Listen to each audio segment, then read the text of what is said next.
Right. So today I wanted to talk about compassion and how that links up with unconditional love. Because I was looking back at my last video, and there are some things that clicked for me. Again, like I said, for me,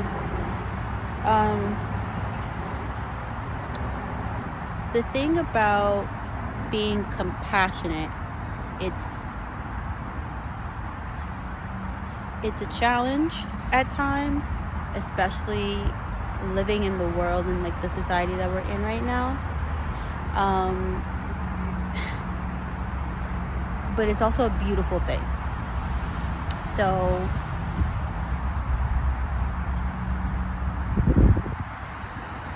I can see why it's hard for people, or why people are kind of like, there's this whole wave of, oh, let's not get caught in our feelings, let's not, get the ick or get the feels, or oh, it looks like we're falling too deep for someone again, let's back off, this is too intense. It's because people are afraid of getting hurt, and I don't think it's just like them being afraid to get hurt. I also feel like emotions are intense, and they're intense for a reason, because they're meant to affect and afflict change on people, whether good or bad. But in the hands of, we can say narcissistic people, in the hands of just not good people at all, your emotions can be weaponized, and they will be weaponized. But that is where your discernment comes in, to where you figure out who you can give this to, who you can entrust these emotions to, and who you just don't even bother, right? But when if you're like a lover girl or a lover boy, it can be really challenging, because it's like, if you just want that affection, you just want that love, you just want home. And a lot of people are looking for home. And I myself, definitely, I can say I'm still looking for home. Home isn't necessarily a physical place, it's a spiritual place, and that's where I'm looking at it at this moment. You can find home in people, you can find home in cities, you can find home in communities, you can find home anywhere. They just have to have these bases of things that you're looking for: stability, honesty, room for growth, willing to change, accountability, all these different things, right, that so many people don't want to take. And this, it's sad how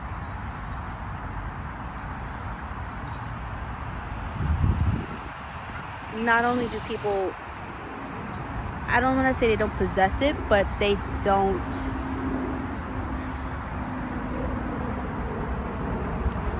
use it the way it was always meant to be. They use it as a mask, they use it as a persona, right? It's a persona which they'll be able to put on today, and then they'll take it off tomorrow, and then you're like, but who's this person, right? And this is why I go so deep on narcissism, because after you survive something like that, you don't see the world the same, you don't see people the same, and the reason why I'm pairing this up with compassion and unconditional love is because these are things, and emotions, these are things that narcissists will weaponize, right? They will weaponize this. They will see if you're onto them. They'll see that, this person is kind, this person is caring, this person is, a go-getter, this person is all these great things that are you. They will mimic it in the beginning to make you think, wow, I found home, this is my person, I found a person that understands me, that is like-minded, that has the same values as me, that has the same outlook on life, who, maybe you have different aesthetics, but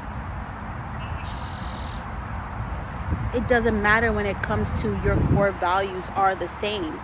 And so these people will mimic it and pretend that they are, compassionate. They will pretend that they are X, Y, and Z. I'll give an example. So, that happened with me. Like the last relationship I was in, the narcissist, he pulled on my compassion strings. He pulled on, my creativity, pulled on, my uniqueness, all these things, and I'm like, okay, well, wow, we're really similar. I think I found home, per se. I knew it wasn't home, but that's another story for another day. But they will do this. And so they will use that persona for a while, depending on how long it takes to break you. It may be months, it may be days, it may be years. And once they finally feel comfortable with, okay, you know what? I think so-and-so believes me. I think they believe who I'm portraying to be, even though it's not me, right? They'll reflect you. And then there'll come that day that they will, then it'll come that day where the mask will drop and their actual persona will come out, who they've always been. And so you're so addicted and you're so used to, oh, this person's kind, is sweet, is all these things, right? You're used to the mask that they put on. So when the mask drops, you're like, who is this person? Okay, well, maybe they're having a bad day. Maybe they're having a bad day. Maybe they're having a bad year. I can help them through this. There comes that unconditional love, that compassion, which are beautiful things when you have a healthy relationship, whether it's friendship, romantic, family. It's just, that is a great thing to possess in a healthy relationship. However, in a narcissistic relationship, they will use these things against you. And when this mask falls, right, and you see who they actually are, you're like, I'm not going to believe that. That's not them, because who they showed me in the beginning is actually them. I'm going to believe that. So if I just give them more love, if I just give them more attention, if I just give them more of myself, if I just create more of a home for them that is conducive for them to get out of this funk, right? The person that I fell in love with will come back. They will never come back. The only time that they will come back is when they see you slipping away from them. When they see you slipping away from them, from believing their lies, believing their things that they tell you, right? When they see that you're starting to get your own back, you're like, you know what? No, I don't want this anymore. I'm gonna change, right? I'm gonna leave. I'm gonna whatever it may be, right? When they see that, they'll be like, don't leave me. Oh my God. They'll put the mask back on, right? Because they know that's what you were looking for.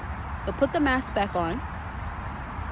And they'll future fake. They'll be like, I'm so sorry that, I treated you this way. It's just the way I grew up when I was younger. Nobody loved me the way that you love me. Nobody saw me the way that you saw me. And, I just have a hard time. And, I'm such a bad person. But please don't leave me, because you see me. I'll change. I'll do this. I'll do that. They'll future fake. They'll future fake. They don't mean any of this shit. They will say anything, they will do anything long enough for you to fucking stay.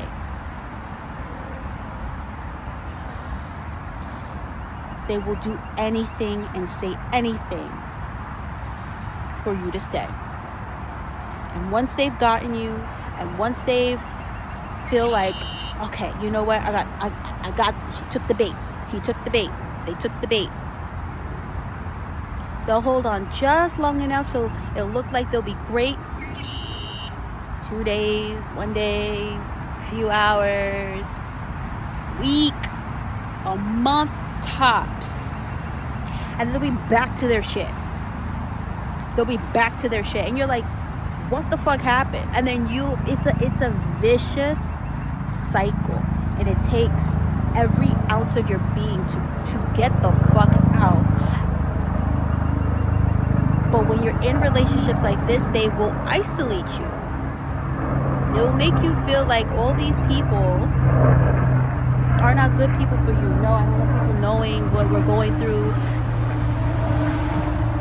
Your family's this, your friends are this, whoever it may be, they will isolate you. And so now you feel like you have no one to talk to. And all you have time for, oh my God, yay, bumblebee. All you have time for is them, is their family, is their needs. God forbid if you have any attachments with them, you know, joint bank accounts, you know, like kids, if you have all these different things, they will find any type of way to use anything against you. When I say this, I'm not saying that it's impossible, because I'm telling you right now, like, I don't like to talk about it, but the universe keeps showing me I need to talk about it. I need to express what I've been through. This is a way that I heal even deeper than I've already been healing these last 2 years. But you know, when the universe gives you a voice, they want you to use it. They want you to use it. And you may be scared, it's fine, but you still got to do it. Another thing that narcissists will definitely do is they will, I see it like this. It's like, and maybe some people may find it extreme, but after what I've been through, I can't believe anything else. People with narcissistic personality disorder, no matter if it's covert or whatever the fuck like it is, right? They have an entity on them. I work with energy, so they have an energy on them that sees who you are. And they know what a bottomless pit the host they're attached to, which is the person, they know what a bottomless pit they are. They know that this person has these tactics of getting whatever it is that they want. The spirit has trained them. The energy has trained them to do this, right? But then they come across you, right? They see the energy source that you are. They see the light that you are. They see all these great things about you, and they know that the host lacks that in themselves, so they're going to find someone to feed off of.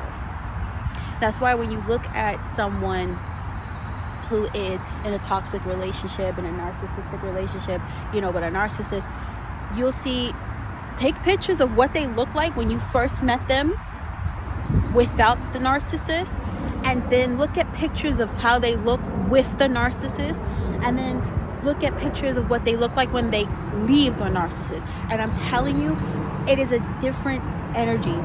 I look at pictures of myself when I first met this person, how I looked, the energy that was in there. Yes, there was a lot of youth, because I was young. I was like 21 going on 22, right? I'm 35 now, going on 36. But like, you could see I was a different person.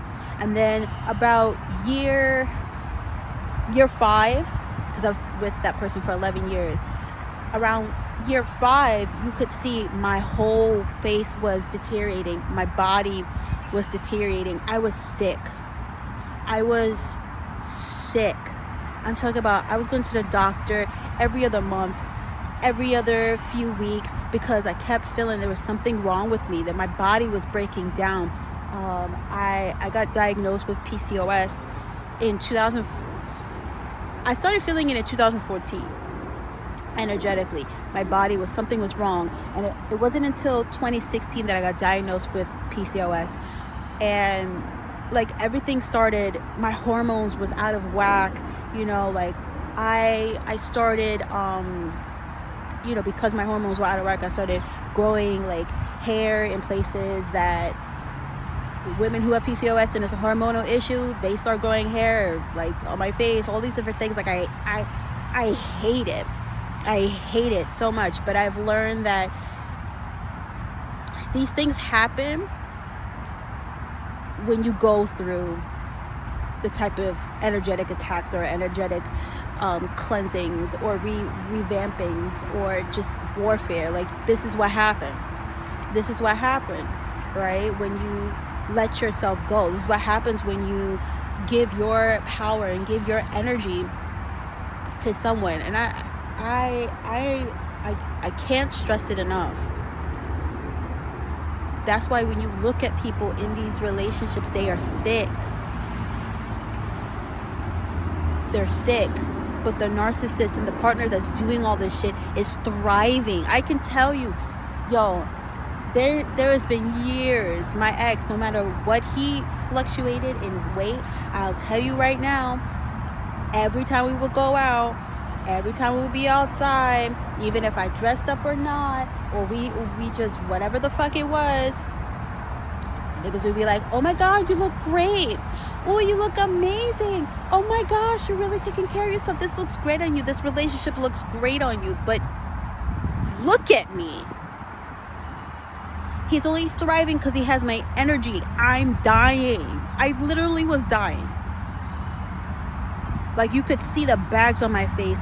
The weight gain was insane. Like the life and the hope. Like, even if I tried to smile in pictures, you could see the light in my eyes have been snuffed out. And there's still little remnants of it right now, because that is a reminder to never give your fucking life away. Never give your life away ever again to someone who does not deserve it. Let them prove it to you.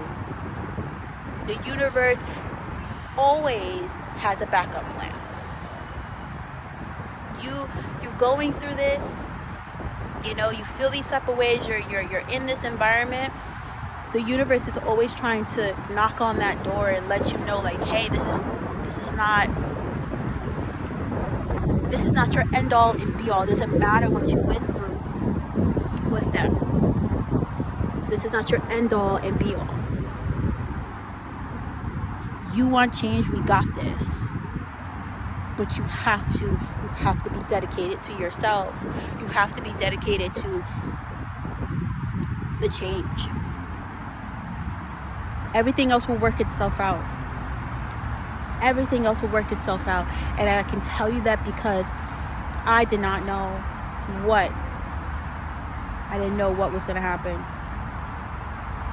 I tell you, I only have $500 excuse me, left to my name in order to leave, and my job at that time, you know.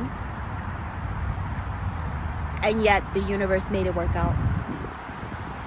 The universe made it work out. It's a it's getting nippy. Oh my gosh, cold. Ooh. Put my sleeves back down.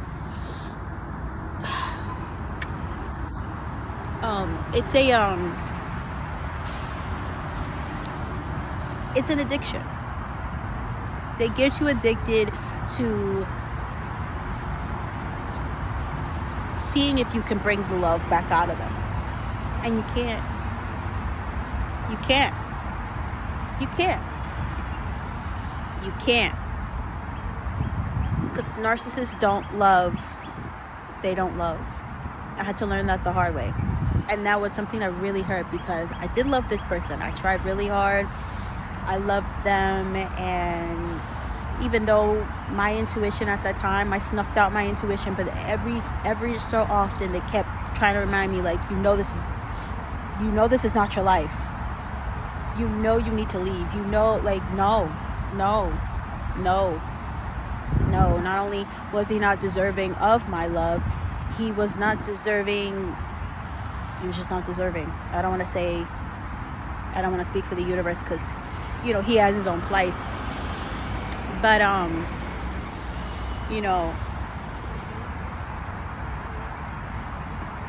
you get addicted to it.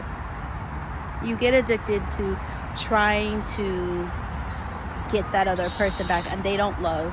They only love the control over the narrative.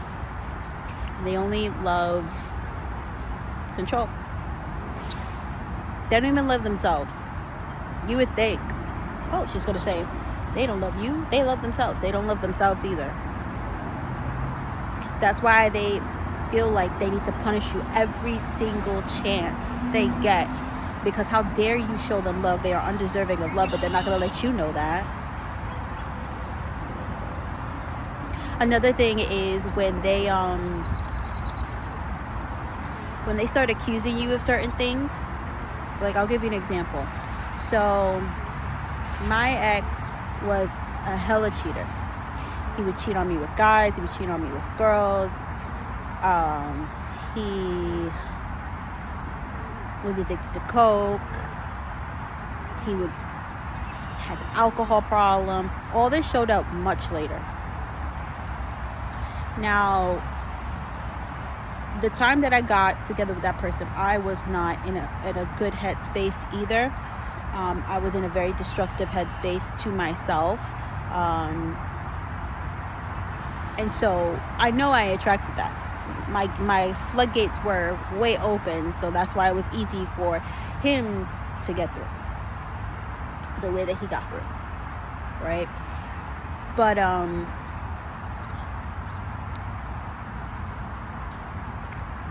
he would always accuse me of cheating. He would always accuse me of hoarding money from him because he swore that I was going to leave him and I didn't want to help him. He swore up and down that I never loved him. He swore up and down that I was using him. And I wasn't. I grew up seeing toxic relationships, and I grew up seeing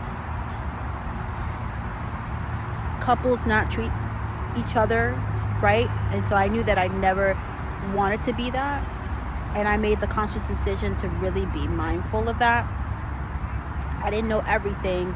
I still don't know everything, but I know a lot more than what I did before. But I never cheated on him, and there was people that wanted to talk to me during that time, and there was a lot of opportunities, and I shoot them all away because when I'm with one person, I'm with that person. That's it. To a fault. Loyal to a fault. And at some point, it became a fault because you're pouring into an empty cup. You're never going to get anything out of it. You're never going to get peace out of it. You're just going to leave in pieces. And you always show up whole. That you see how these two, they don't mix. They don't mix. I hope I'm making sense here. There was a time where to further explain the point that they will allude to what they're doing to you, but say either you're doing it or other people will do this. So one of his exact words to me was, any other man, any other guy, because my ex was bi, any other guy, if you would date any other gay guy or any other bi guy, and I know first before I go on with this, people are like, what are you talking about? Why would you even? I'm bisexual myself. I don't say it because it's nobody else's fucking business, but for the sense of the story to make sense. Oh, why would someone do that? Why would she do that? That's why. You want to keep thinking I'm a dumb bitch? Have fun, because I don't give two shits anymore. I'm way too much secure in myself now than I was before. If you would have caught me before, yeah, I probably would have beat your ass. But right now, that's your problem, not mine. It's the fuck, like, stay the fuck out of my life. Get out of my asshole, like, the fuck, right? But he would, like, if you were to date any other gay guy, they would be using you for your money. Keep in mind, If you were to date any other gay guy, they would be using you for your money and tell you, oh yeah, baby, I love you so much, da da da da da da da da da da da da. You know what I mean? Like, but they're not to be trusted because they don't want nothing for you, and they may just be, may do a little sexual things with you and this and that, and then call it a day, and really they got their other nigga on the side.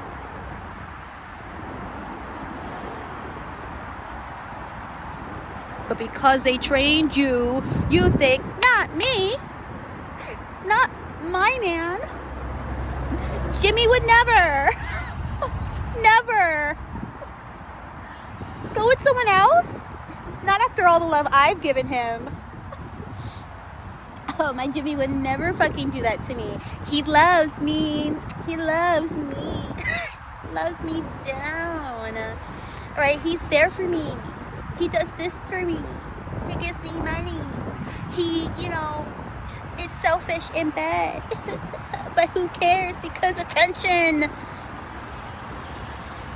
He would never do that to me. Oh, no. Like some real dumb shit. Again, going back to what I said in the first video, compassion. You have to have compassion for yourself. And you gotta laugh at this shit, because at the end of the day, when you're done and you finally survive it, you're like, yo, like, what the fuck was I on, bro? What was I on?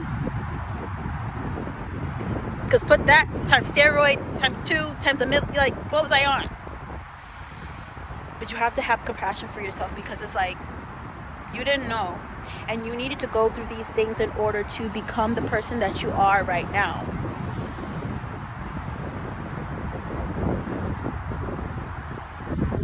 There was no other way. There was no other way. There was no other way. It was so deep that, like,